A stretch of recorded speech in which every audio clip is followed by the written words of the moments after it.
दोस्तों अब हम बात करते हैं ब्रिटिश कालीन न्याय व्यवस्था पर।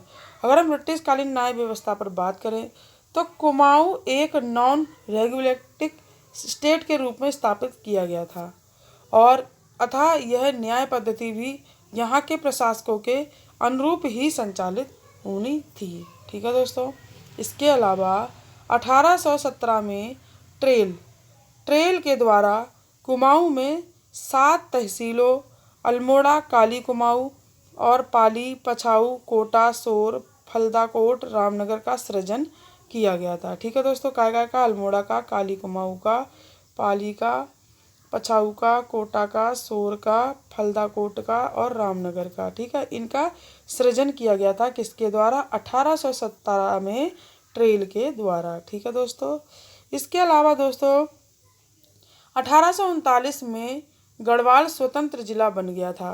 1839 ईस्वी में जो गढ़वाल था वह स्वतंत्र जिला बन चुका था। संपूर्ण गढ़वाल में पौड़ी एकमात्र तहसील थी। ठीक है दोस्तों, पौड़ी एकमात्र तहसील थी जिसके अधीन 6 कानूनगो नियुक्त किए गए थे। एकमात्र पौड़ी ऐसी थी जहाँ पे जो है 6 कानूनगो तहसील में, एकमात्र तहसील में 6 कानूनगो नियुक्त करे गए थे। अल्मोड़ा में 1816 में ही, ठीक है, अल्मोड़ा में 1816 में ही जेल का निर्माण कर लिया गया था। जो जेल का निर्माण है वो 1816 में अल्मोड़ा में हो गया था। ठीक है दोस्तों, इसके अलावा गढ़वाल क्षेत्र में कैदी बढ़ने पर 1827 में पौड़ी में भी जेल का गठन हो गया था। 1827 में जब कैदी बढ़ गए थे तो जो है गढ़वाल में भी, पौड़ी में जेल का गठन हो गया। ठीक है, कितने सन में? 1827 में। दोस्तों 1837 में रानीखेत एवं 1838 में पिथौरागढ़ में थाने की स्थापना कर दी गई थी।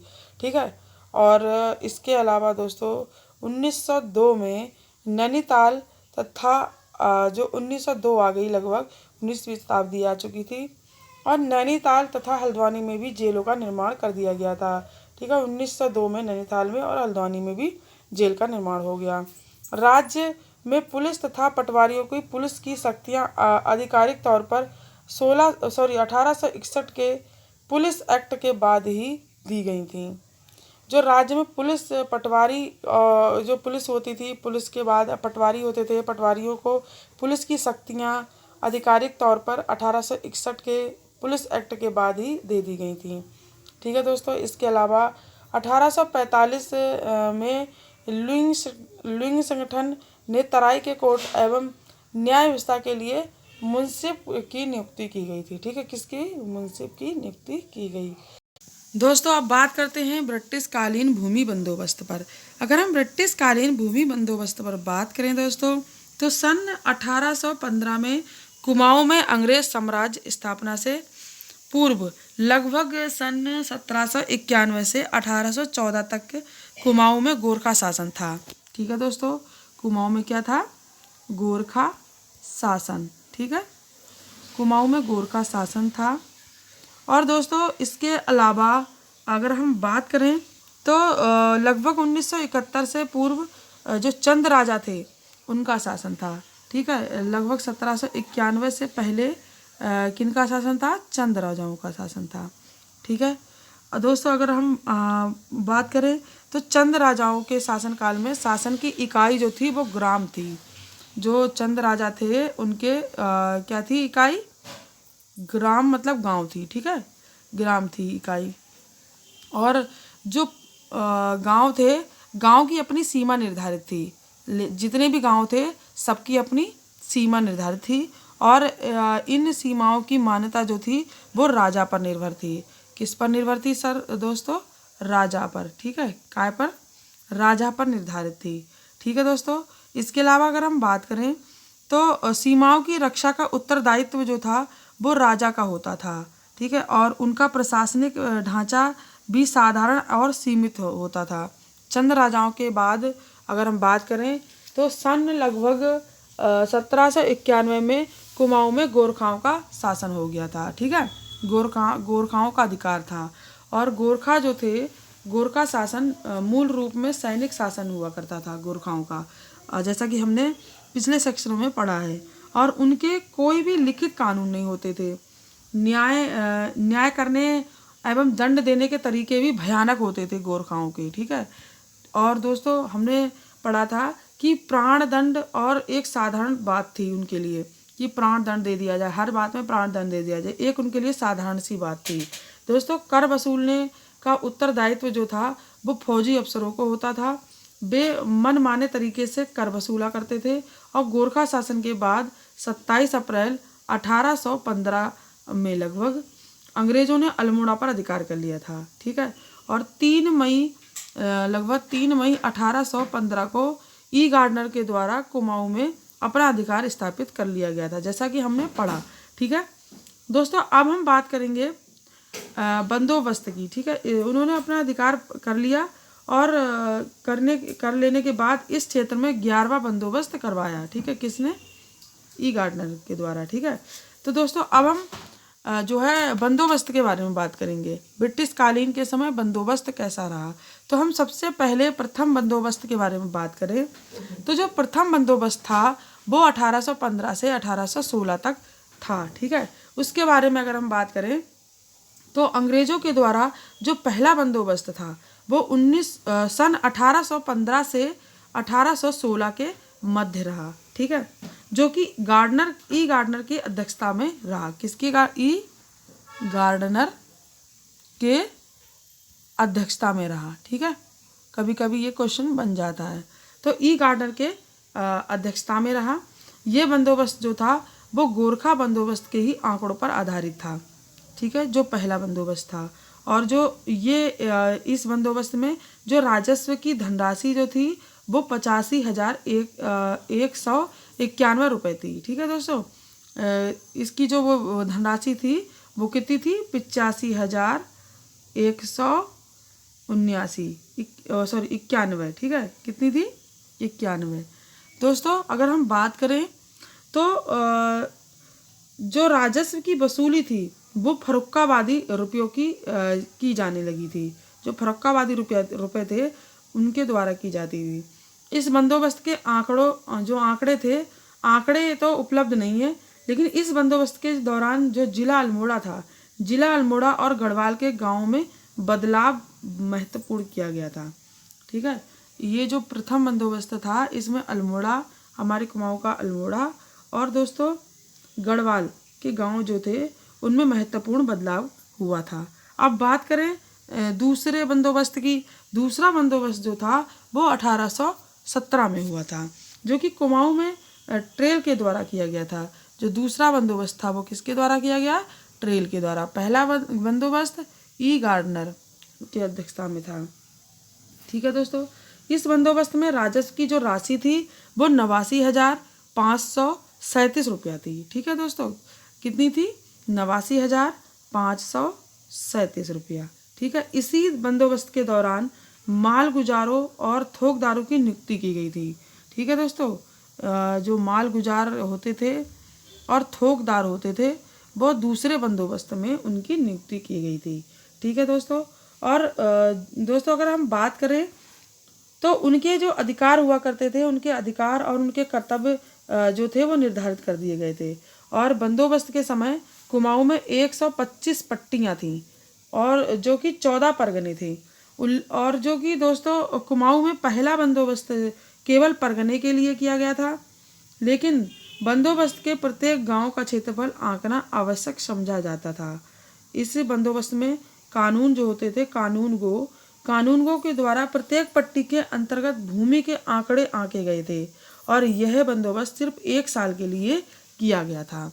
जो ये बंदोबस्त था जो सिर्फ 1 साल के लिए किया गया था। और कुमाऊं के राजस्व फौजदारी प्रशासन की दृष्टि से यह बंदोबस्त बहुत महत्वपूर्ण था, क्योंकि इस बंदोबस्त की बढ़ी हुई आय को दृष्टिगत रखते हुए ट्रेल के द्वारा पटवारियों के पदों को सृजन का प्रस्ताव दिया गया था। जो ट्रेल ने जो पटवारियों के जो पद का सृजन दिया था वो इस द्वितीय बंदोबस्त के आधार पर दिया था। ठीक है।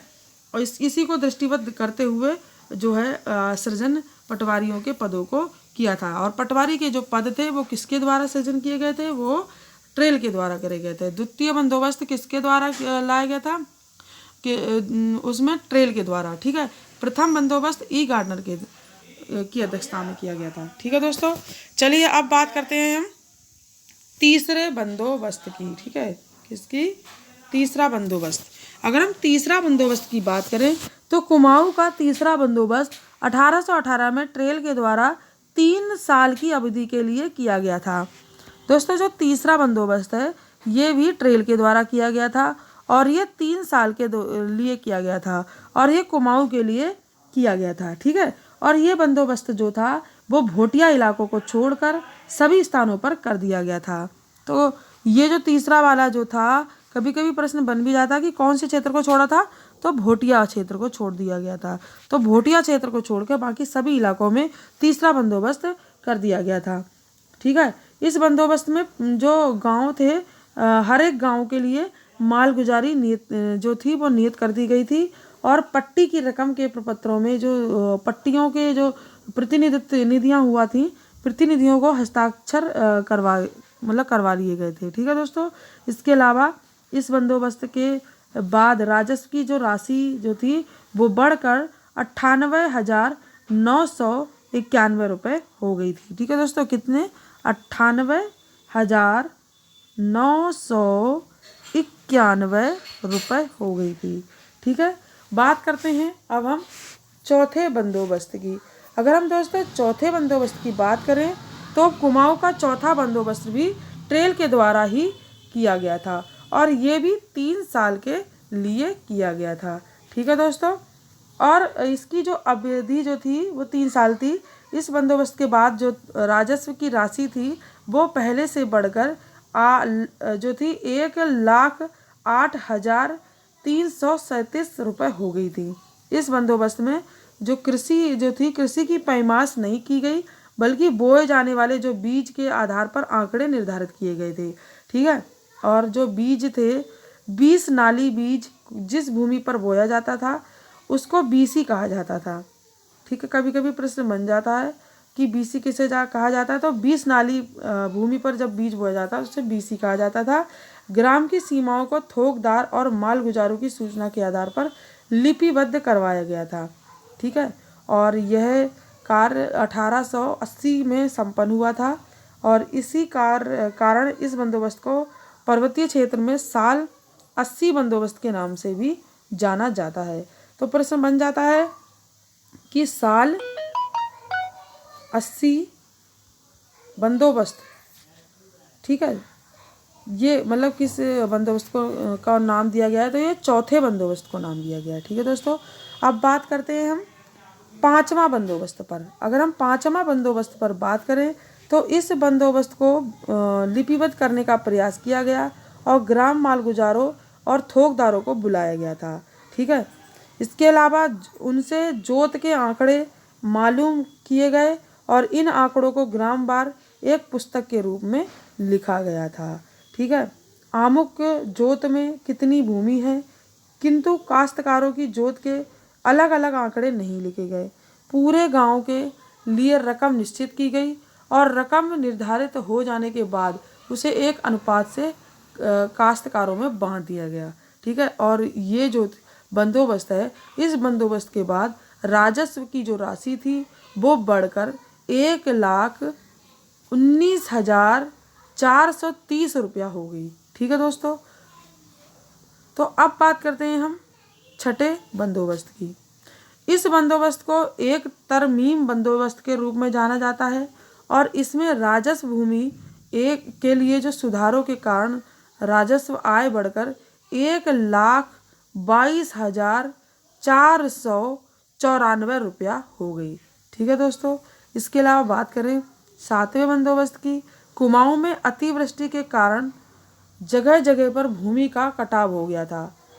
ठीक है, और काश्तकारों के द्वारा बंदोबस्त की मांग की गई और काश्तकारों की मांग को ध्यान में रखते हुए जो बंदोबस्त किया गया था। ठीक है दोस्तों, और ये जो बंदोबस्त है, इस बंदोबस्त में किसानों के द्वारा विस्तार की गई जो भूमि थी, भूमि पर राजस्व निर्धारित कर दिया गया और राजस्व की राशि जो थी वो बढ़कर 1,24,719 रुपया हो गई। ठीक है, और ये बंदोबस्त 1 साल की अवधि के लिए रखा गया। ठीक है दोस्तों, कितनी?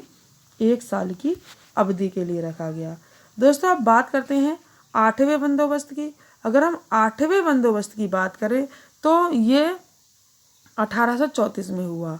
ट्रेल के बाद कर्नल गाउन कुमाऊं के कमिश्नर बने। शासन के द्वारा उन्हें निर्देश दिया गया कि वे बंदोबस्त करें और जनता को इस बात के लिए राजी करें कि अब 20 वर्षों के बाद बंदोबस्त हुआ करेगा। ठीक है कि लेकिन कुमाऊं में जनता के द्वारा इसका विरोध किया गया और बंदोबस्त का कार्य स्थगित कर दिया गया। ठीक है दोस्तों, ट्रेल के बाद कौन आए? कर्नल। 8वां जो बंदोबस्त था वो था कर्नल गाउन, ये कमिश्नर बने। ठीक है, कुमाऊं के। और इनके द्वारा जो था निर्देश दिया गया था कि जनता को कि हर 20 साल के बाद बंदोबस्त होगा, लेकिन जनता ने विरोध किया और बंदोबस्त को वहीं के वहीं स्थगित कर दिया गया। अब नवे बंदोबस्त की बात करते हैं। नवा जो बंदोबस्त था वो कुमाऊं का नवा बंदोबस्त बेटन के द्वारा किया गया था। किसके द्वारा? बेटन के द्वारा किया गया था और ये 1842 से 1846 तक रहा। ठीक है, और इस बंदोबस्त की इसमें जो आसामी बार जो थे आसामी बार फोर्ट बनी पर निर्धारित किया गया। ठीक है, और फोर्टों में हिस्सेदारी तथा खाए कर के हिस्सों को उल्लेख में लाया गया और इन पर जो रकम भी निर्धारित की गई। ठीक है, जो रकम निर्धारित की गई, इस बंदोबस्त में जिले के लिए राजस्व की राशि 1,19,765 रुपये प्रति साल निर्धारित की गई। ठीक है, बेटन ने इस बंदोबस्त में हर एक हिस्सेदार खाएकर सिरतान के लिए नियमों का निर्धारण किया और जंगलों में हक कायम किए। ठीक है, और सायानाचारी जो थे थोकदारी और हिस्सेदारी के दस्तूर कायम किए। इस बंदोबस्त के बाद जो गांव थे, गांव की जो सीमाएं थीं, सीमाओं का निर्धारण एक दूसरा प्रयास था और गांव में गांव की सीमाएं संबंधी अब विवादों के जो निस्तारण में चकनामे महत्वपूर्ण, जो चकनाम होते थे, चकनाम हुआ करते थे पहले, तो चकनामे महत्वपूर्ण अभिलेख के रूप में काम में आने लगा था। ठीक है दोस्तों, ये तो था आपका 9वां बंदोबस्त। अब बात करते हैं 10वें बंदोबस्त की। दोस्तों 10वां बंदोबस्त जो था वो 1863 से 1873 के बीच में रहा। कुमाऊं का 10वां बंदोबस्त विकेट के द्वारा किया गया था। ठीक है, ये किसके द्वारा किया गया था?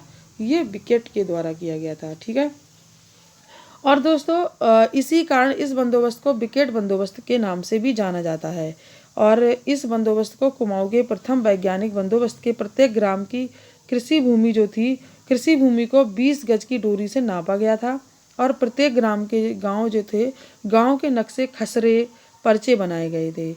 और इस बंदोबस्त जो ये बंदोबस्त था, इस बंदोबस्त में कर निर्धारण के लिए क्षेत्र में भूमि को 4 भागों में तलाऊ, उपराऊ, अब्बल और उपराऊ दोयम और इजराइन या कटील में विभाजित कर दिया गया था। इनकी जरब नालियाँ बनाई गई थी और जरब नाली बीसी और बीसी नाली तलाऊ को 3 जरब बीसी तथा 20 नाली इजराइन या कटील को आधा जरब बीसी निर्धारित कर दिया गया था। इस प्रकार भूमि की यूनिट का निर्धारण कर दिया गया। ठीक है दोस्तों, और दोस्तों इसके अलावा विकेट के द्वारा गांव की कास्त भूमि के अलावा उस भूमि को भी नापा गया जो दोयम बंदोबस्त कास्त में नहीं पाई गई थी, लेकिन जो निकट भविष्य में जिसके कास्त में आने की संभावना थी, इस प्रकार की भूमि को कास्त में सम्मिलित कर दिया गया। किंतु इस जो रकम थी उस रकम पर निर्धारित नहीं की गई थी। उस भूमि को बेपड़ भूमि भी कहा जाता था। ठीक है दोस्तों, क्या कहा जाता था? बेपड़ भूमि। ठीक है, और इस बंदोबस्त में प्रत्येक गांव की आर्थिक एवं जो अन्य परिस्थितियां थीं उनको देखकर गांव के जो दर्रे थे, दर्रों को निर्धारित किया गया और अतिरिक्त खातेदारों पर मालगुजार की जो रकम थी, रकम को वसूल करने का कार्य सौंपा गया था। ठीक है दोस्तों, इसके अलावा बात करें तो मालगुजारी जो थी, जो माल गुजारी थी, माल गुजारी वसूल करने के लिए उसे दस्तूर मिलता था, शेष को सार्वजनिक कार्यों में लगाया जाता था। इस बंदोबस्त को करने में 3 लाख रुपए व्यय हुए और सरकार को राजस्व के रूप में 2,50,264 रुपये की आय मिलती थी। ठीक है दोस्तों, इसके अलावा बात करें तो 11वां बंदोबस्त की दोस्तों बात करते हैं 11वां बंदोबस्त की। अगर हम 11वां बंदोबस्त की बात करें तो कुमाऊं का जो 11वां बंदोबस्त था वो सन 1899 से 1902 के बीच रहा। ठीक है, इसे श्री गूंज के द्वारा करवाया गया था। ठीक है, किसके द्वारा? श्री गूंज के द्वारा। तो इसे गूंज बंदोबस्त के नाम से भी जाना जाता है। कभी कभी प्रश्न बन जाता है कि गूंज बंदोबस्त कौन सा है, तो वो 11वां बंदोबस्त है। ठीक है दोस्तों, और इस बंदोबस्त में सिर्फ उसी रकबे को नापा जाता था जिसे विकेट बंदोबस्त में कास्त के बाद नापा नहीं जा सकता था। ठीक है, जो ये होता था इसे उसी में नापा जाता था जो विकेट बंदोबस्त होते थे। विकेट बंदोबस्त में कास्त के रूप में नहीं नापा जा सकता था। विकेट बंदोबस्त में बड़े हुए खेतों को लाल स्याही से अंकित कर दिया जाता था। दोस्तों, जो विकेट के बंदोबस्त हुआ करते थे उन्हें लाल स्याही से अंकित कर दिया जाता था। ठीक है, ताकि मतलब पता चल जाए। और दोस्तों, इस बड़ी हुई कास्त पर विकेट बंदोबस्त में जो प्रति जरब बीसी की दर हुआ करती थी, दर से ही माल गुजारी निकाली जाती थी। ठीक है, जो देखो जो भूमि नापी जाती है ना जिससे, उसे जरब कहते हैं। तो उस जो जरब होती थी, जरब बीसी की दर से माल गुजारी निकाली जाती थी। इसके बाद गांव की जो कृषि योग्य भूमि होती थी उसे सुधार कर जमीन की कीमत जो होती थी, कीमत की वृद्धि पर गौर किया जाता था। और दोस्तों, जो हर एक गांव की माल गुजारी होती थी, माल गुजारी में जो वृद्धि की गई होती थी उसकी वृद्धि के सुधार के लिए जो वृद्धि होती थी उसे वृद्धि दर कहा जाता था। और दोस्तों, इसका प्रतिशत जो था वो हर गांव की परिस्थिति के अनुसार रखा जाता